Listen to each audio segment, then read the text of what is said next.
Plastic देखिए हर घर में यूज़ होने वाली चीज़ है। प्लास्टिक के बर्तन हो गए, प्लास्टिक की टोकरी वगैरह हो गई, प्लास्टिक की बाल्टी हो गई, प्लास्टिक के टिफ़िन वगैरह हो गए। प्लास्टिक एक ऐसी चीज़ है जो हर घर में यूज़ होती है। हाँ, इसी को देखते हुए मैं आपको बताने वाला हूँ कि आप एक प्लास्टिक के सामान का बिज़नेस कैसे कर सकते हैं। इस बिज़नेस को करने के लिए आपके पास में कितना इन्वेस्टमेंट करने के लिए पैसा होना चाहिए, कितना आपका प्रॉफ़िट मार्जिन निकल के आएगा इस बिज़नेस में, किस तरीके से आप इस बिज़नेस को कर सकते हैं। आज की इस वीडियो में मैं आपको ए टू जेड टोटल जानकारी देने वाला हूं। तो अगर आप एक प्लास्टिक के सामान का बिज़नेस करना चाहते हैं तो आज की इस वीडियो को अंत तक देखिएगा। चलिए देर न करते हुए इस वीडियो को स्टार्ट कर लेते हैं। हेलो गाइस, मेरा नाम है अरुण पासवान और आप देख रहे हैं मास्टर ब्रेन। और अगर आपको एजुकेशन से रिलेटेड वीडियो देखना पसंद है तो हमारी वीडियो को लाइक करके चैनल को सब्सक्राइब कर लीजिएगा और आने वाले बेल आइकन को भी दबा दीजिएगा, जिससे कि हमारे आने वाली नई वीडियो की नोटिफिकेशन आप तक सबसे पहले पहुंच सके।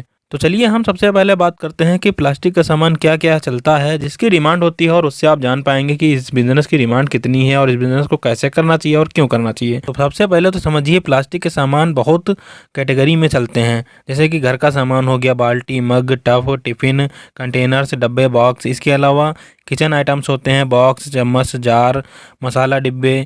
इसके अलावा air tight containers. Office work में जो होता है वो फाइल होता है, होल्डर होता है, बॉक्स होता है, ट्रे होता है। और चिल्ड्रन आइटम में जो आता है वो आता है, टॉयज आते हैं, पानी की बोतलें आती हैं, लंच बॉक्स वगैरह आता है। हॉस्पिटल में यहाँ पे काफ़ी ज़्यादा चीज़ें यूज़ होती हैं, जैसे कि कूड़ादान हो गया, झाड़ू हो गया, डस्टबिन हो गया, स्टूल हो गया।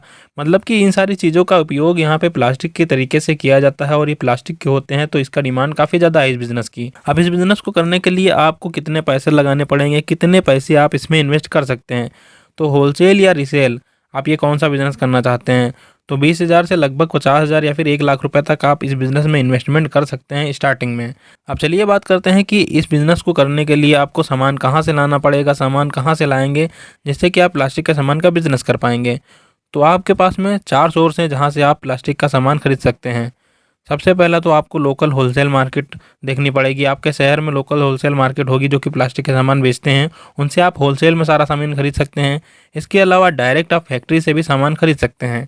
राजकोट हो गया, सूरत हो गया, दिल्ली हो गया, बापू बाज़ार हो गया, आज़ादपुर हो गया, इंडिया बाज़ार जैसे हब हैं जो, वहाँ से आप सामान अगर होलसेल रेट में खरीदते हैं तो काफ़ी ज़्यादा सस्ते रेट में प्लास्टिक का सामान आपको मिल जाता है। अब ऑनलाइन होलसेलर्स जैसे इंडिया मार्ट हो गया, ट्रेड इंडिया हो गया, उड़ान हो गया, जियो मार्ट हो गया, ये B2B प्लेटफॉर्म ऐसे हैं जहाँ पे आपको काफ़ी ज़्यादा सस्ते रेट में प्लास्टिक का सामान मिल जाएगा और इस पे ऑथराइज्ड डीलर सामान बेचते हैं होलसेल रेट में। और सबसे बड़ी चीज़, अगर आप कोई भी सामान खरीदते हैं तो पहले सैंपल लीजिए और उसको टेस्ट करिए, उसके बाद ही उनसे स्टॉक खरीदिए। अब बात करते हैं कि आप स्टॉक कैसे रख सकते हैं, कैसे शुरू कर सकते हैं, कितना स्टॉक रख के आप शुरू कर सकते हैं। तो जैसे कि 15 से 20 आपको फास्ट मूविंग प्रोडक्ट्स लेने हैं जो कि डेली बिकते हों और डेली की शुरुआत में आपके वो बिक जाएँ। इसके अलावा शुरुआत में आप छोटे साइज या फिर आप कम क्वान्टिटी में सामान खरीदिए। हमेशा डेली यूज़ वाली चीज़ें खरीदिए जो कि डेली यूज़ होती हों।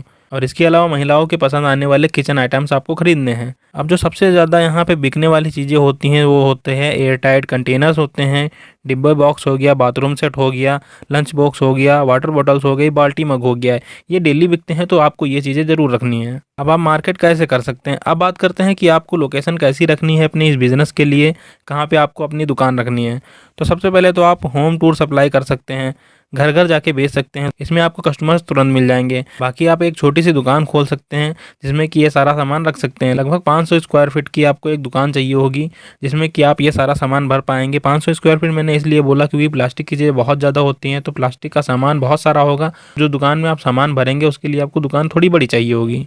अब इस बिज़नेस में आपका प्रॉफिट मार्जिन कितना निकल के आने वाला है, तो होलसेल में अगर आप ये सारा सामान बेचते हैं, एक बल्क क्वांटिटी में आप कहीं बाहर से सामान मंगवाते हैं और होलसेल में बेचते हैं, तो आपको पर सामान पे लगभग 10 से 15% तक प्रॉफिट मार्जिन निकल के आता है।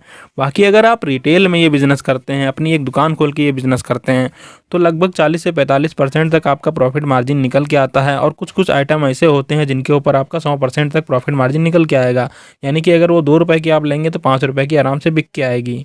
कई सारे छोटे छोटे आइटम्स होते हैं जो कि 2-2, 3-3 रुपये में मिल जाते हैं और वो 5 से 10 रुपये में बिकते हैं। और यहाँ पे मैं आपको कुछ चीज़ें बता दूं जो कि आपको जो गलतियाँ नहीं करनी है। अगर आप ये गलती करते हैं तो आपका बिज़नेस चलने के चांसेस काफ़ी ज़्यादा कम हो जाते हैं।